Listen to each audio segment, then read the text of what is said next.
इलाहाबाद के आनंद भवन में खाने की मेज पर प्रधानमंत्री नेहरू, उनकी बेटी इंदिरा और दामाद फिरोज गांधी बैठे थे। हमेशा की तरह बात सियासत पर छिड़ी और इस बार बहस में बदल गई। मुद्दा था केरल की पहली चुनी हुई कम्युनिस्ट सरकार को बर्खास्त करना। उस वक्त इंदिरा गांधी कांग्रेस की अध्यक्ष थी और उनके दबाव में ही केरल की सरकार को बर्खास्त कर दिया गया था। डाइनिंग टेबल की उस बहस के दौरान फिरोज गांधी ने इंदिरा की तरफ इशारा करते हुए कहा कि ये तो फांसीवाद है। इस किस्से का जिक्र करते हुए स्वीडिश पत्रकार और लेखक बर्टिल फाल्क अपने एक आर्टिकल में लिखते हैं कि फिरोज गांधी पहले व्यक्ति थे जिन्होंने अपनी पत्नी की तानाशाही प्रवृत्ति को पहचान लिया था। के बारे में अगर हम और बात करें तो इस घटना के 7 साल बाद 1966 में जब शास्त्री के निधन के बाद प्रधानमंत्री चुनने की बारी आई तो कांग्रेस सिंडिकेट भी इंदिरा की इस प्रवृत्ति को भांप नहीं पाया। सिंडिकेट यानी वो पुराने कांग्रेसी जो संगठन और सरकार पर हावी रहते थे। एक तरीके से हम इन्हें किंग मेकर्स कह सकते हैं। पिछला एपिसोड जो हमारा था लाल बहादुर शास्त्री जी का, उसमें हमने इसके बारे में देखा भी था। नमस्कार दोस्तों, मैं उमाकांत टीडी पुरोहित स्वागत करता हूं आप सभी का हमारी प्रधानमंत्री सीरीज के तीसरे एपिसोड में, जिसमें आज हम देखेंगे इंदिरा गांधी जी के प्रधानमंत्री बनने की कहानी और उनके कार्यकाल से जुड़े हुए कुछ रोचक किस्से। हालांकि जो देख रहे हैं पहली बार, जो हमारे साथ में पहली बार जुड़ रहे हैं, मैं उन्हें बता देता हूं कि हमारी इस प्रधानमंत्री सीरीज में हम इससे पहले भारत के प्रथम प्रधानमंत्री पंडित श्री जवाहरलाल नेहरू जी और द्वितीय प्रधानमंत्री श्री लाल बहादुर शास्त्री जी के ऊपर 2 एपिसोड में चर्चा कर चुके हैं, जिसकी प्लेलिस्ट आपको हम आई बटन के अंदर देने वाले हैं। वहां से आप इस पूरे कालखंड के बारे में जान सकते हैं, जो कि आपके लिए पोस्ट इंडिपेंडेंस हिस्ट्री में काफी काम आने वाला है। तो इसके बारे में अगर हम और इंदिरा गांधी जी किस तरीके से प्रधानमंत्री बने, इसके बारे में अगर हम चर्चा करें तो 11 जनवरी 1966 की देर रात उस वक्त के प्रधानमंत्री लाल बहादुर शास्त्री का ताशकंद में निधन हो गया था, जिसके बारे में हमने लाल बहादुर शास्त्री जी के एपिसोड के अंदर चर्चा की। एक तरफ उनका शव भारत लाने की तैयारी चल रही थी तो दूसरी तरफ भारत में कांग्रेस के अंदर प्रधानमंत्री की कुर्सी की रेस एक बार फिर से शुरुआत हो चुकी थी। मोरारजी देसाई एक बार प्रधानमंत्री बनने से चूक गए थे, लेकिन इस बार वो मौका नहीं गंवाना चाहते थे।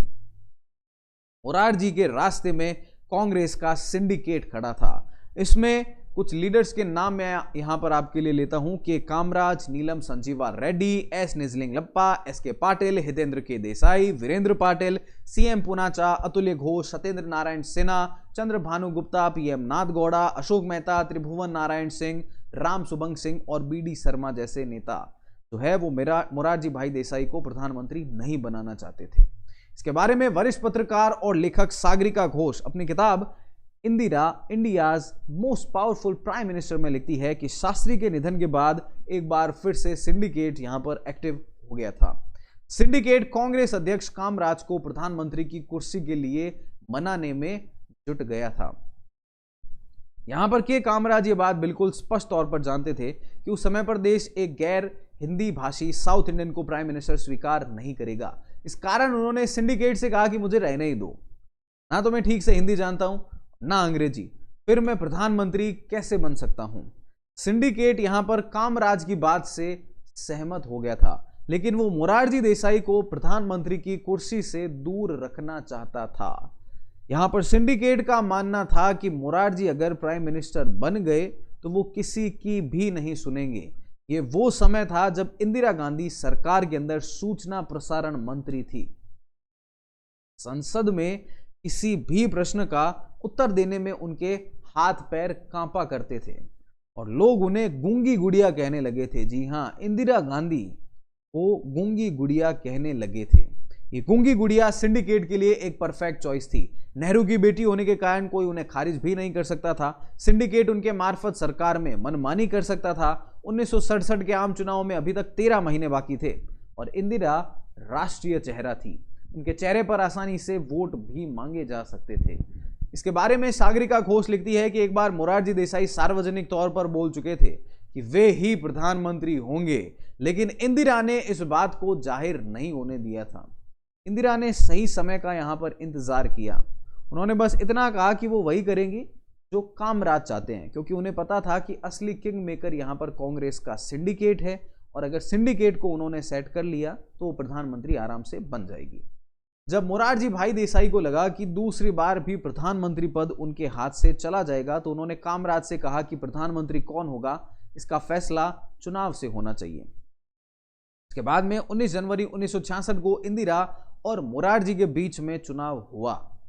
इंदिरा को 355 और मोरारजी को 169 वोट ही मिले, और इस तरीके से इंदिरा गांधी बनी देश की पहली महिला प्रधानमंत्री। 24 जनवरी 1966 को शपथ ग्रहण के बाद में वो देश की पहली महिला प्रधानमंत्री बनी, और इसके बाद में 1967, 1971 और 80 के चुनाव में जीतकर एक बार फिर से प्रधानमंत्री की कुर्सी पर वो काबिज हुई। इंदिरा गांधी जी के कार्यकाल का एक रोचक किस्सा है, जब भारत के अंदर अकाल पड़ा था, वे अमेरिका गई, तो अमेरिका के अखबार ने उनके बारे में लिखा कि वो भीख मांगने आई है। जी हां, 1965 के बाद में 66 में भी पर्याप्त बारिश नहीं होने से सूखा पड़ा हुआ था। 1965 की जंग के बाद अमेरिका ने भारत और पाकिस्तान दोनों को ही मदद देना बिल्कुल बंद कर दिया था। देश को मदद की यहां पर जरूरत थी, और इस कारण इंदिरा गांधी पहली बार प्रधानमंत्री के तौर पर विदेश दौरे पर अमेरिका गई। तब अमेरिकन अखबारों ने लिखा कि new Indian leader comes begging, मतलब भारत की नई नेता यहां पर भीख मांगने चली आई है। इसके बारे में पूर्व विदेश मंत्री नटवर सिंह अपनी biography one life is not enough में इस वाक्य का जिक्र करते हैं। उन्होंने लिखा है कि मिसेस गांधी अपने पहले विदेश दौरे पर अमेरिका गई। मैं उस समय न्यूयॉर्क में डेप्यूटी सेक्रेटरी पद पर था। अचानक मेरा तबादला दिल्ली में पीएम सेक्रेटरीट कर दिया गया, जिसे आज का पीएमओ कह सकते हैं। सभी लोग जो हैं वो मेरे तबादले से काफी ज्यादा चौंके हुए थे। के बारे में वो बताते हैं कि इंदिरा गांधी जी पश्चिम के अंदर बड़ी हुई थी, उन्हें कपड़े सलीके से पहनना आता था। अमेरिकी दौरे में वो साड़ी के साथ में हील्स पहनती थी। उन्होंने अपने आप को वहां पर बेहद फैशनेबल पेश किया, ताकि अमेरिकी राष्ट्रपति लिंडन बेंस जॉनसन को ये ना लगे कि किसी वो कमतर महिला से यहां पर रूबरू हो रहे हैं। इसके बारे में और अगर हम बात करें इंदिरा गांधी जी के जीवन काल कार्यकाल के दौरान घटनाओं की, तो एक बार लोकसभा चुनाव के अंदर उनकी नाक टूट गई थी। इसके बाद में भी वो भाषण देती रही थी। जी हां, वाकया था 1967 के लोकसभा चुनाव, जो कि उस समय 15 से 21 फरवरी को होने वाले थे। इंदिरा गांधी जोरदार चुनाव प्रचार कर रही थी। 8 फरवरी को वो भुवनेश्वर में एक रैली को संबोधित कर रही थी। इसके बारे में इंदिरा गांधी जी की बुआ कृष्णा हठी सिंह अपनी किताब इंदु से प्रधानमंत्री में जिक्र करती है। उन्होंने लिखा है कि ओडिशा में स्वतंत्र दल वालों का दखल काफी ज्यादा था, और उन्हें पूरा भरोसा था कि वो बहुमत से जीतेंगे। तो इंदिरा गांधी के भाषण से वे नाराज थे, और कुछ लोगों ने सभा में हंगामा करना शुरुआत कर दिया था। इंदिरा को बोलते हुए अभी थोड़ी ही देर हुई थी कि भीड़ से पत्थरों की बरसात होने लगी, और एक पत्थर इंदिरा की नाक पर लगा और खून बहने लगा था। कृष्णा लिखती है कि वहां मौजूद सिक्योरिटी ऑफिसर और स्थानीय कांग्रेस के नेता इंदिरा को मंच के पीछे सुरक्षित स्थान पर ले जाना चाहते थे। इंदिरा ने किसी की भी नहीं सुनी। वो मंच पर ही डटी रही। नाक से खून बह रहा था। नाक पर रुमाल लगा करके उपद्रवियों को लगभग उन्होंने ललकारते हुए यहां पर कहा, ये मेरा नहीं, ये देश का अपमान है, क्योंकि मैं प्रधानमंत्री होने के नाते पूरे देश का प्रतिनिधित्व करती हूं।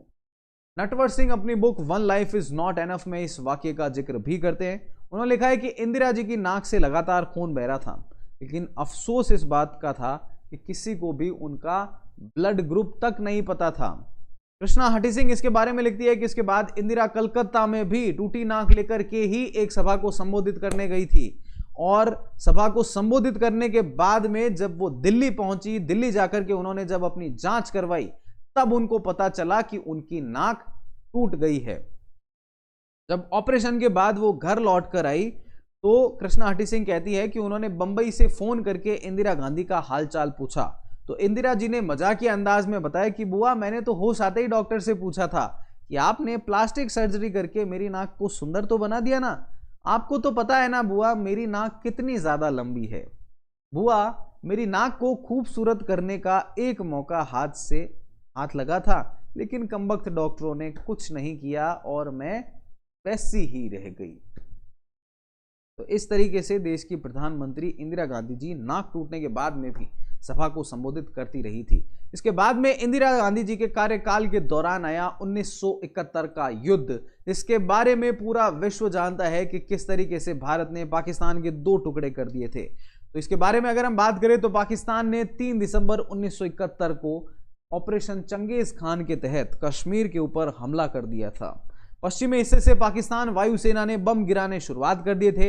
ये वो दौर था जब पूर्वी पाकिस्तान, जिसे हम आज बांग्लादेश कहते हैं, वहां पाकिस्तान सेना ने अत्याचारों के चलते रोजाना 1 लाख से ज्यादा शरणार्थी भारत आ रहे थे और अमेरिका ने भी इस बात के ऊपर दखल देने से बिल्कुल मना कर दिया था। जब पाकिस्तान ने हमला किया तो इंदिरा गांधी कलकत्ता में एक सभा में भाषण दे रही थी। के बारे में सागरिका घोष अपनी किताब में लिखती है कि इंदिरा जी ने हमले की खबर सुनकर के कहा कि थैंक्स गॉड, उन्होंने हम पर हमला आखिरकार कर ही दिया। हमारे पास अब युद्ध करने का बिल्कुल सही कारण है। और इंदिरा ने यहां पर सेना को आदेश दिया और पाकिस्तान के ऊपर चढ़ाई कर दी। 12 दिसंबर को अमेरिका ने पाकिस्तान की मदद के लिए अपना 7वां बेड़ा रवाना किया। मैं आपको बता देता हूं दोस्तों कि इसमें 70 जहाज और पनडुब्बियां, 150 हवाई जहाज, 20,000 नौसैनिक थे। ये अमेरिका का सबसे बड़ा बेड़ा था।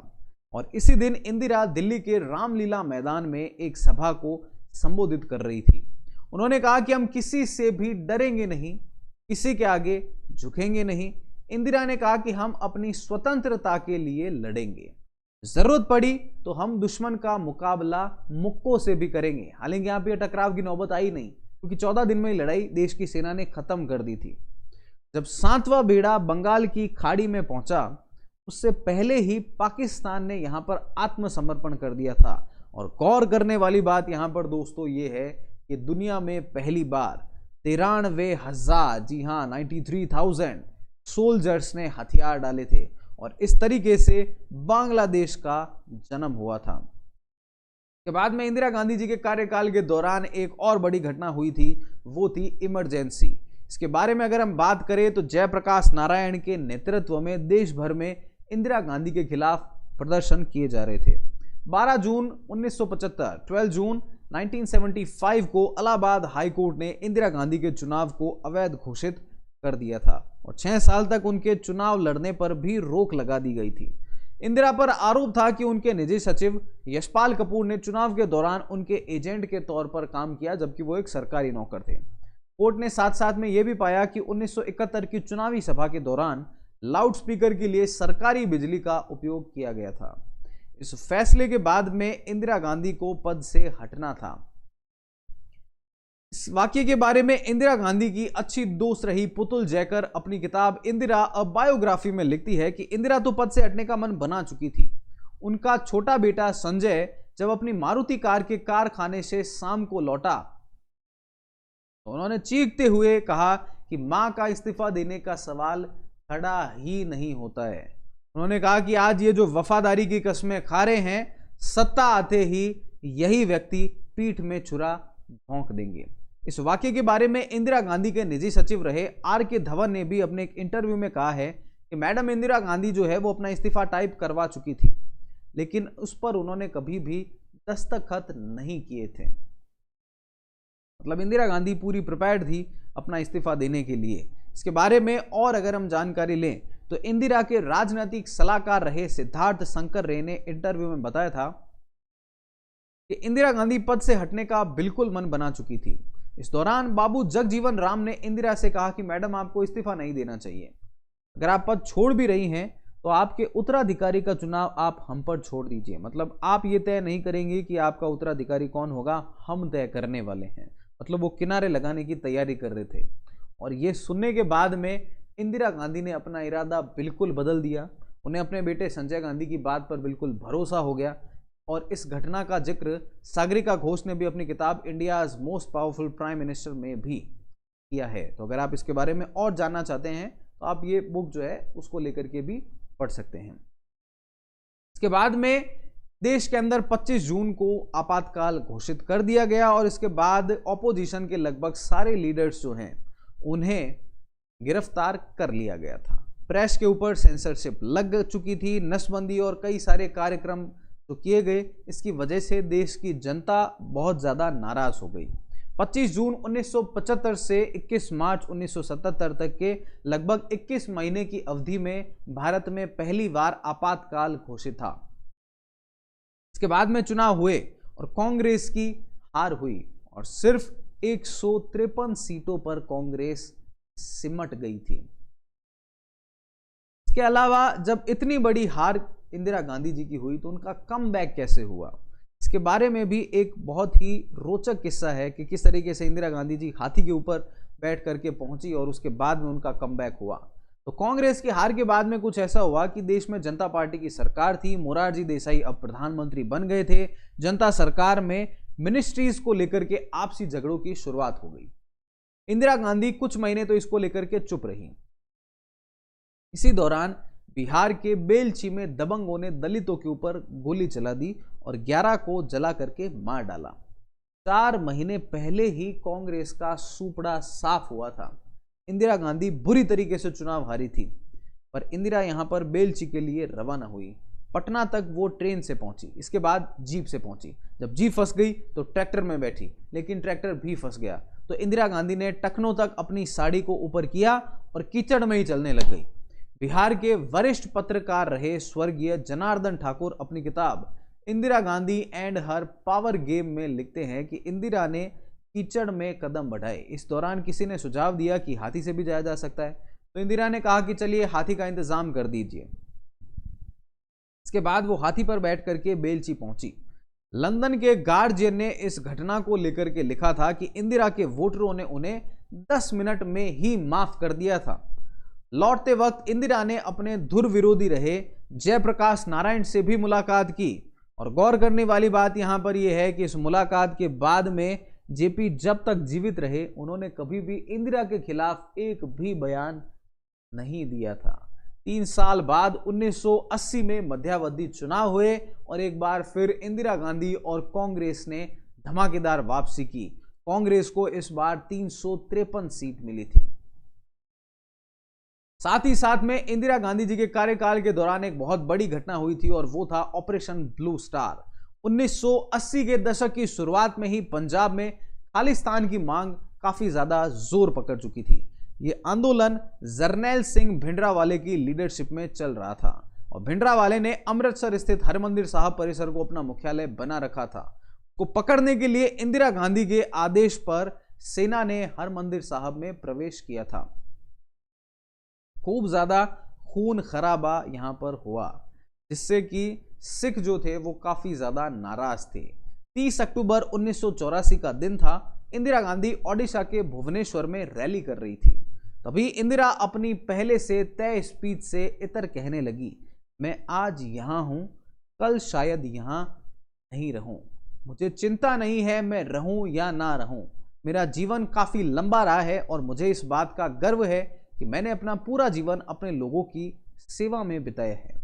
मैं अपनी आखिरी सांस तक ऐसा करती रहूंगी और जब मैं मरूंगी तो मेरे खून का एक एक कतरा भारत को मजबूत करने में लगेगा। इसके 24 घंटे बाद ही 31 अक्टूबर 1984 के दिन देश में एक खबर सनसनी की तरह फैल जाती है कि देश की प्रधानमंत्री इंदिरा गांधी अब नहीं रही।